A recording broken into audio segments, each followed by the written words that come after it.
macho, mai abe.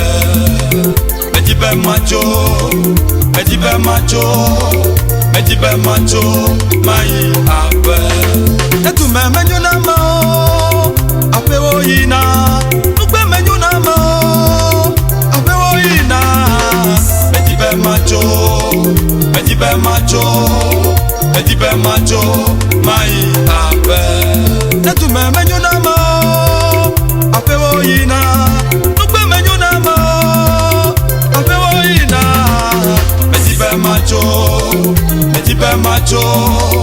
medibe macho, mai abe. Nuka pago emeche, nyatewa gule na mowa, yemye chomu ofutona, nyado kwibo.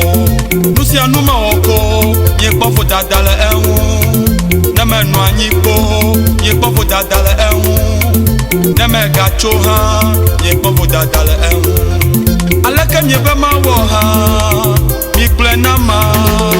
Medibe macho, mai abe. Medibe macho, mai abe. Netu me menyu nama, ape wo yina.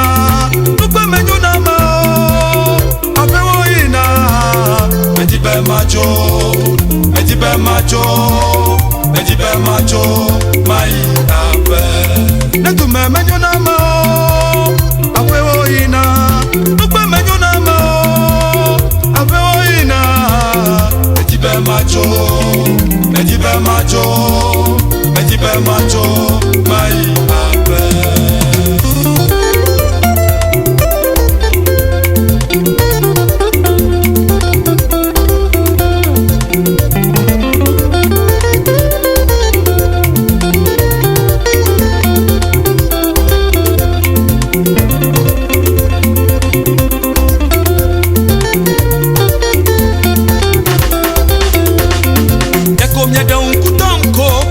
Majeji, neme wale, obe Israel to emejo, neme wale, obe Geshin to emejo, neme wale, obe Hiu to emejo, neme wale, Mause to emejo, neme wale, obe Beatrice to emejo, neme wale, Raizo to emejo, mejo nyemo, yaoha mito miato.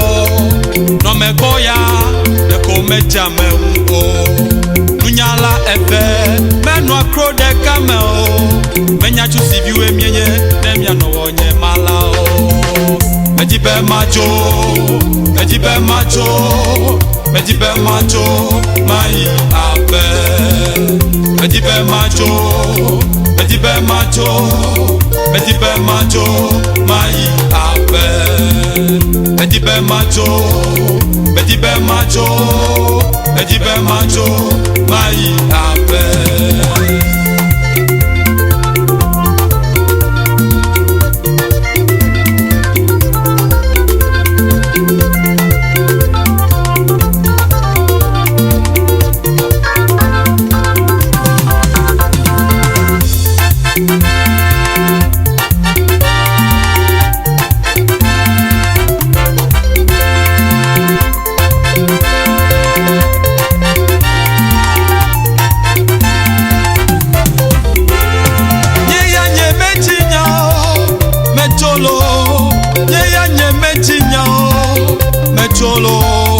Namatwasike mamienya natagba chuchune menyabe ajengona mejolo menyabe maglendibo mejolo nyeya nyemetinya mejolo nyeya nyemetinya mejolo namatwasike mamienya natagba chuchune menyabe maglendibo mejolo menyabe ajengona